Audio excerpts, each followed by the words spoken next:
Imaginons un instant un pilote de chasse de l'armée de l'air suédoise.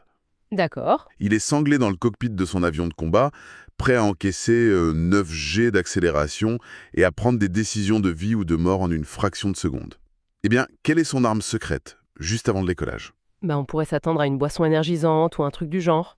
C'est ça, un cri de guerre ou un stimulant. Mais en fait, non. Il s'assoit, il reste parfaitement immobile et il se concentre uniquement sur l'air qui entre et sort de ses poumons. Ouais, c'est une image qui brise complètement le stéréotype classique du méditant assis en tailleur au milieu des, tu sais, des petits nuages d'encens. Totalement. Et c'est précisément la mission de notre plongée du jour. On va explorer comment la pleine conscience, loin de cette imagerie un peu ésotérique ou du cliché du bain moussant mental, c'est en réalité un outil de développement personnel hyper puissant. Et surtout accessible au quotidien. Voilà. C'est une pratique tellement ancrée dans le réel qu'elle maintient littéralement des pilotes en vie. Et pour cette exploration, on s'appuie sur un corpus vraiment fascinant. On a des données médicales très récentes, des textes historiques bouddhistes, le documentaire biographique Un nuage ne meurt jamais, et bien sûr, les enseignements ultra pratiques du maître zen Thich Nhat Hanh. Ah oui, notamment son livre Le miracle de la pleine conscience, qui est une vraie référence. Exactement. Bon, décortiquons poussant. Commençons par comprendre pourquoi notre société moderne aujourd'hui a soudainement un besoin si vital d'emprunter ces techniques ancestrales. C'est simple, le besoin est dicté par une véritable urgence de santé publique en fait. On vit une épidémie d'épuisement. À ce point-là, Ah mais totalement. Si on regarde les données de l'enquête Ipsos Météo Stress menée en France, les chiffres donnent vraiment le vertige. On a 4 salariés sur 10, 5 parents sur 10 et, écoute bien, plus de 7 étudiants sur 10 qui se déclarent en état de stress régulier ou permanent. 7 étudiants sur 10, c'est énorme. Ouais, c'est pas juste une mauvaise journée quoi. C'est un état d'alerte chronique. Et physiologiquement, quand un individu est stressé, son cerveau perçoit une menace et inonde le corps de cortisol. La fameuse hormone du stress. C'est ça. Alors c'est très utile pour fuir un tigre à dents de sabre, hein, mais quand ce système reste activé H24 à cause d'une to-do list à rallonge ou d'une simple notification sur un téléphone, ça crée une inflammation systémique dans tout le corps. C'est donc là que la biologie entre en jeu. Parce que dans nos sources, on parle beaucoup du protocole MBSR. C'est quoi exactement et comment ça agit sur cette fameuse inflammation?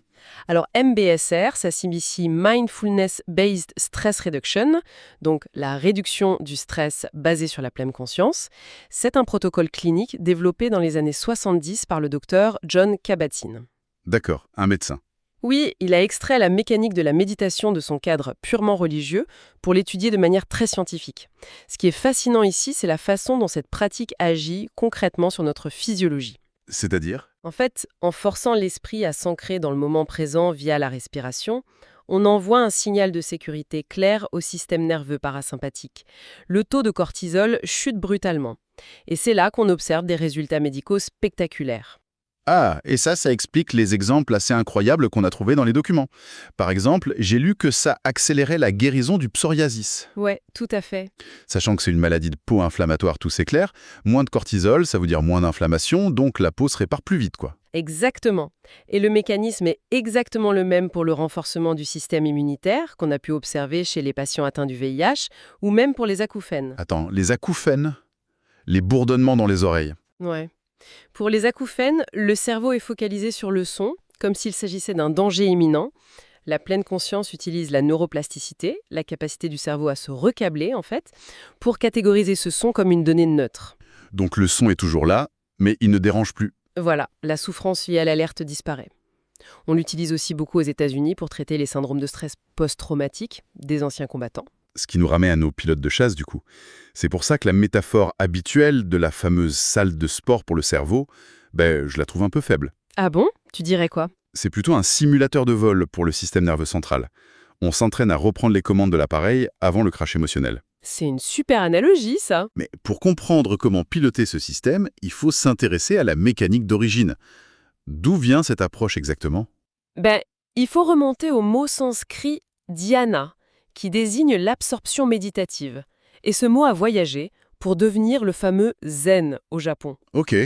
Dans la tradition tibétaine, on utilise le terme shiné, qui se traduit par la pacification mentale. Et d'ailleurs, il y a une citation magnifique du maître Chogyam Trungpa dans nos sources qui recadre tout ça. Oui, je vois laquelle. Il explique que le but n'est absolument pas de s'évader dans une espèce de transe ou de fuir la réalité. C'est pas une retraite dans une caverne obscure pour s'endormir à l'abri du monde. Au contraire, le pratiquant doit être intensément alerte, et je cite, « comme un lion avançant à pas lents ». Un lion avançant à pas lents, c'est brillant, parce qu'un prédateur au sommet de la chaîne alimentaire, ça court pas dans tous les sens de manière hystérique. Ben non, il n'a pas besoin. Il est totalement présent, il est conscient de chaque feuille qui bouge, de chaque odeur. Cette posture d'hyper-présence, elle s'oppose vraiment frontalement à notre obsession moderne pour la gestion du temps, tu sais. Ah oui, la fameuse productivité à tout prix. Voilà. Et là, nos sources abordent le livre « Le miracle de la pleine conscience » de Thich Nhat Hanh, avec cette anecdote sur son amie Allen qui m'a fait beaucoup rire. Elle est tellement familière. Ah, le fameux découpage du temps d'Allen. Ouais. Allen, en fait, c'est chacun d'entre nous. Il gère sa vie comme un comptable hyper angoissé. Il a divisé son temps en petites parts bien étanches. C'est ça. Le temps pour le travail, le temps pour discuter avec sa femme, le temps pour les corvées. Le temps pour lire une histoire aux enfants. Et tout à la fin, il cherche désespérément la toute petite part qui s'appelle le temps pour lui. C'est tellement classique. En fait, on a souvent cette image en tête. Le temps, ce serait comme une pizza géante, où tout le monde viendrait voler une part, ne laissant que quelques pauvres miettes pour soi-même, pour souffler. Et c'est une vision hyper transactionnelle de la vie. En gros, on subit le présent en attendant la récompense future du repos. Mais c'est épuisant de vivre comme ça. Et c'est là qu'Allen a eu une véritable révélation. Il a réalisé que cette division, c'est une pure illusion de l'esprit. Tout à fait. Quand il est avec son fils Joey, et que Joey, il n'arrête pas de l'interrompre, de faire du bruit, de jeter les jouets par terre, Allen a arrêté de voir ça comme un obstacle à son vrai temps. Le temps passé avec Joey et son temps. Il n'y a plus de séparation. Exactement. Le temps n'est plus une pizza qu'on découpe, c'est devenu comme l'air qu'on respire. En changeant de paradigme, Allen a soudainement accédé à un temps illimité sans modifier une seule ligne de son agenda. C'est vertigineux quand on y pense. Car ça signifie que la pleine conscience n'exige pas d'ajouter une tâche de plus à notre journée déjà surchargée. Pas besoin de caler 30 minutes de méditation à 5 heures du mat, quoi. Voilà.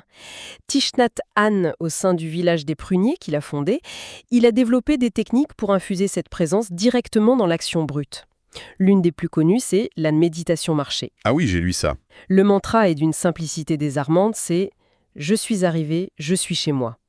Le principe physique, c'est d'arrêter de courir mentalement et de synchroniser ses pas avec sa respiration. Donc en marchant dans la rue, tout simplement. Ouais. Par exemple, tu fais 2 ou 3 pas sur l'inspiration en te disant intérieurement « Je suis arrivé », puis 4 ou 5 pas sur l'expiration avec « Je suis chez moi ». C'est là que ça devient vraiment intéressant. Parce que, du coup, l'objectif n'est plus d'arriver en sueur à la boulangerie ou de courir pour attraper le métro. L'acte de marcher devient le but en soi. Exactement. Et le livre propose 5 exercices quotidiens similaires. Mon préféré, et de loin, c'est la technique du demi-sourire. Oh oui, celle-là, géniale. Le texte recommande, avant même de poser le pied par terre le matin, de prendre quelques respirations en dessinant un léger sourire sur ses lèvres. Il suggère même de coller un post-it avec le mot « sourire » au plafond, juste au-dessus du lit, pour y penser en ouvrant les yeux. Et ce qui est important de souligner ici, c'est qu'il ne s'agit pas du tout de positivité toxique, tu vois. C'est-à-dire ? On ne demande pas aux gens de se forcer à être heureux quand tout va mal. Il y a une véritable explication physiologique derrière ce petit demi-sourire. C'est ce qu'on appelle dans la littérature médicale l'hypothèse de la rétroaction faciale. Ah, donc le visage envoie un message au cerveau. Exactement. En activant doucement les muscles zygomatiques, on stimule le nerf vague. Ce nerf, il envoie un message direct à l'amygdale dans le cerveau pour lui dire « c'est bon, tout va bien, l'environnement est sûr ». Le simple positionnement du visage déclenche la relaxation musculaire de tout le reste du corps. Le corps informe l'esprit, en somme. C'est dingue. Bien sûr, le livre suggère de garder ce demi-sourire dans les bouchons ou en faisant le ménage. Oui, partout où on peut. J'avoue que l'idée d'avoir un petit sourire énigmatique en récurant frénétiquement une poêle pleine de graisse, ça a un côté un peu louche. On pourrait presque passer pour un méchant de film dans le métro avec ce petit rictus. C'est vrai que vu de l'extérieur, ça peut surprendre. Mais l'exemple de la vaisselle est vraiment central chez Thich Nhat Hanh. Ah oui. Il explique que si l'on bâcle la vaisselle juste pour vite passer au dessert, alors on bâclera le dessert pour vite passer à la télévision. En fait, il faut laver la vaisselle pour laver la vaisselle. Juste être là, quoi. Sentir l'eau, le savon, le poids de l'assiette dans ses mains. Parce que si on ne trouve pas de présence dans la banalité du quotidien, on n'en trouvera jamais dans les grands événements. C'est profond. Et cette présence, elle ne transforme pas seulement notre propre métabolisme, elle modifie physiquement l'environnement autour de nous. C'est ça qui m'a frappé dans nos sources.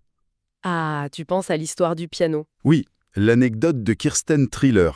C'est une amie de Thich Nhat Hanh. Elle joue souvent du piano chez elle. Oui. Et lorsqu'elle interprète du Chopin, avec ses grandes envolées dramatiques, rapides et intenses, son chien manifeste des signes de détresse évidents. Il tourne en rond et se met à hurler. Il capte l'agitation, quoi. Voilà. Mais quand elle bascule sur du Mozart, dont les fréquences sont beaucoup plus légères, harmonieuses et apaisées, le chien s'allonge direct et s'endort. Les sources mentionnent même que les plantes se développent plus vite sous l'influence de ces fréquences calmes. C'est fascinant parce que ça prouve l'existence d'une vraie contagion émotionnelle. Exactement. On est comme des petits routeurs MIFI qui diffusent notre état intérieur en permanence. C'est une très bonne image. Si on est intérieurement dans un état de précipitation et de colère, notre Chopin intérieur, on va dire, nos neurones miroirs et notre langage corporel transmettent ce stress. Nos proches, nos collègues et même nos animaux de compagnie absorbent notre pic de cortisol. Et ça donne une responsabilité énorme à chacun d'entre nous. Le pratiquant de la pleine conscience, il devient littéralement une zone de calme qui régule le système nerveux des personnes autour de lui. Mais alors, poussons un peu le raisonnement. Si notre état modifie l'atmosphère de notre propre salon, que se passe-t-il à l'échelle d'une société tout entière? L'exploration de la pleine conscience ne se cantonne pas juste à une astuce de productivité individuelle. Ah non, pas du tout. Il y a une dimension collective majeure. Et on ne peut pas parler de Thich Nhat Hanh sans aborder cette dimension. Parce qu'il a été très actif, n'est-ce pas? Très actif.